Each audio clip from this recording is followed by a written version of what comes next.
Hello everyone, welcome back to another exciting edition of the home game. I know it's been a while since A, we've kind of done a home game, B, one that actually involves something that doesn't play on a video game console.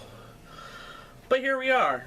I've kind of been stocking up on games, so I could do what I normally do, is that I record a bunch of them all in one go, and then I'm able to spread them out over a period of time.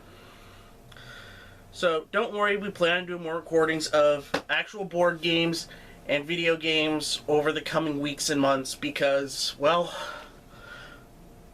I have work, and so does my brother, and so does everyone else.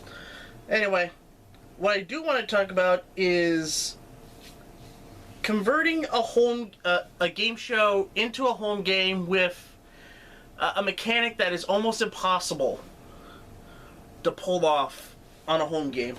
But one of the ones that actually do it well is the Joker's Wild. Now, it's such a small box, but this is from 1973. And a lot of home games from the 50s and 60s, well, especially the Milton Bradley ones, they weren't big games. I mean, they weren't like Monopoly-sized boxes. I mean, there were small ones like this. I mean, you take a look at this, which is small, and then you take a look at this password game, which we'll be talking about later on, which, by the way, it's got a nice little thing on the side. I'll bring it up later.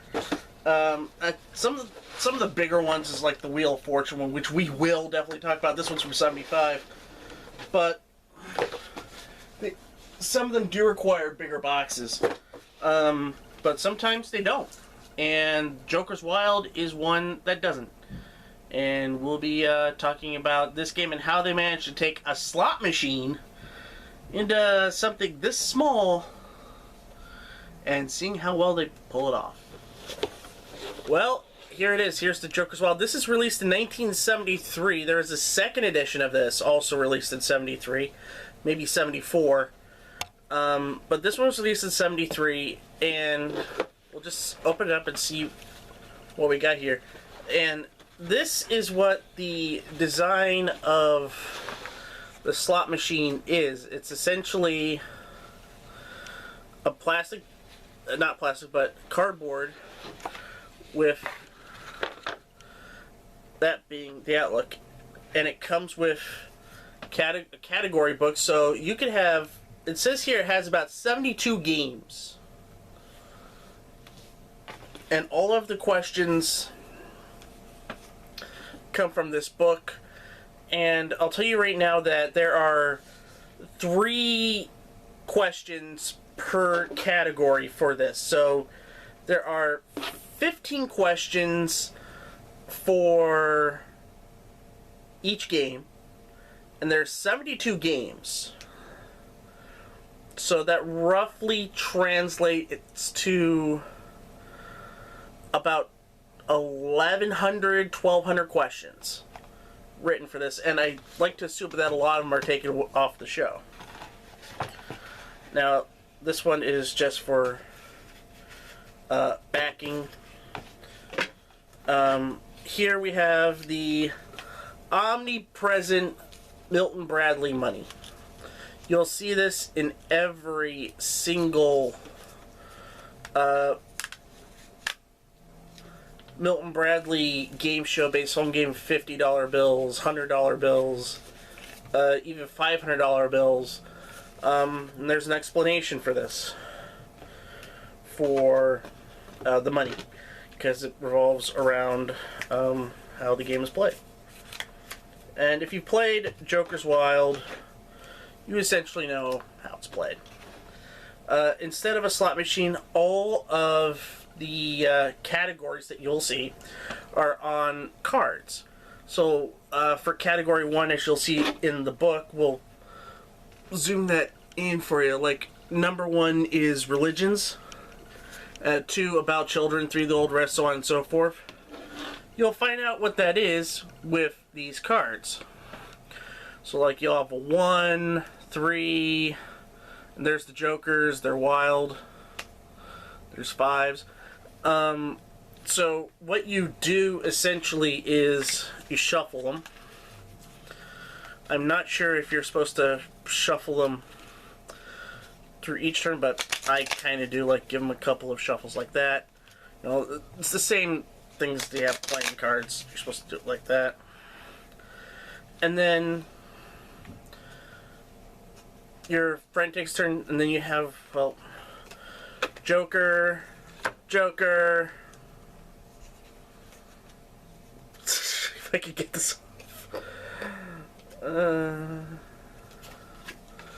Well, and that's how the slot machine works. It's cards, and you take the top three, and they go out like that.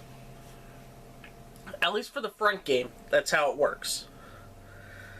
And that'd be a triple. You could play Category 1 all the way for 200, or you can go off the board for $100. But just like the actual show, you go to 500, and if you win, you play the bonus game. Now, this is early on in Joker's Wild, so they had a couple of bonus games early on before they settled on what we commonly know as like the Barry Enright bonus game, where you have to get X amount of money before you hit the devil. And for the CBS version, originally they had prizes on the reels, and one of the prizes was the big one, be like a trip or a boat or a car or something along those lines. The second bonus game had jokers and devils. So, and they're demonstrated on these prize cards. There's 3 of them, so they would line up with each of the reels. So after you shuffle these, you flip the top one for your first one, and if you get that, it's $100. If you get the next one, it's another $100, goes up to $200. Or at least I think that's right. I know there's instructions in this book.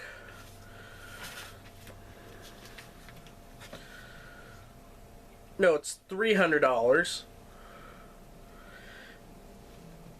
And then it's one more time for 600, making it a total of 1,000. And then on the show, if you manage to survive those 3 spins, you win a bonus prize. Go along with the 1,000. So for the first spin, sorry for spinning this, you'd have Joker, Joker, and Joker. So that'd be the first one for $100. As we remove these into different piles, these are out of play, and then you just play the top cards.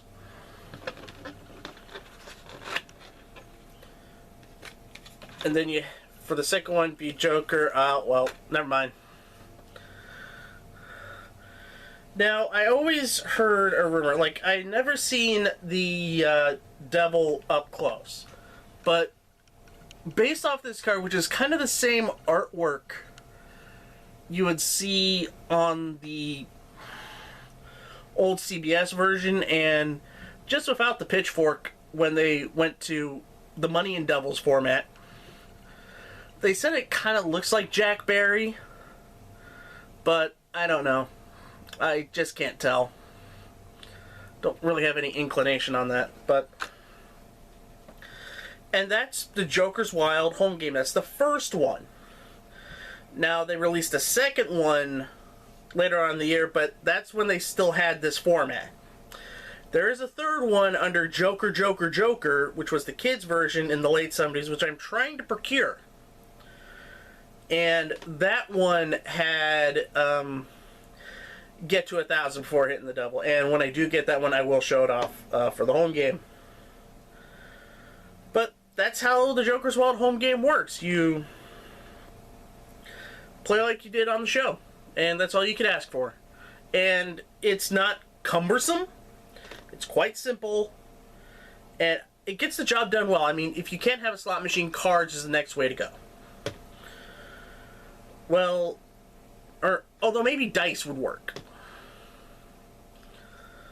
Anyway, that's going to do it for this edition of the home game. I actually really like this a lot. It's a simple design, but it gets the job done very, very well. And that's it, honestly. I want to thank everybody for watching. If you liked what you see, give this video a thumbs up or a like. Share the video with all of your friends on the social medias, you know, your Facebook, your Twitters, your Instagrams, all that fun stuff. Subscribe to this channel if you haven't already, you know, click the button right there. And also become a Patreon backer at patreon.com/GameShowGumbo, like these wonderful people have done, where I'm pointing the thumb. Yes, these people right here. And I just thank you for tuning into this video, and y'all have a nice day. Bye for now.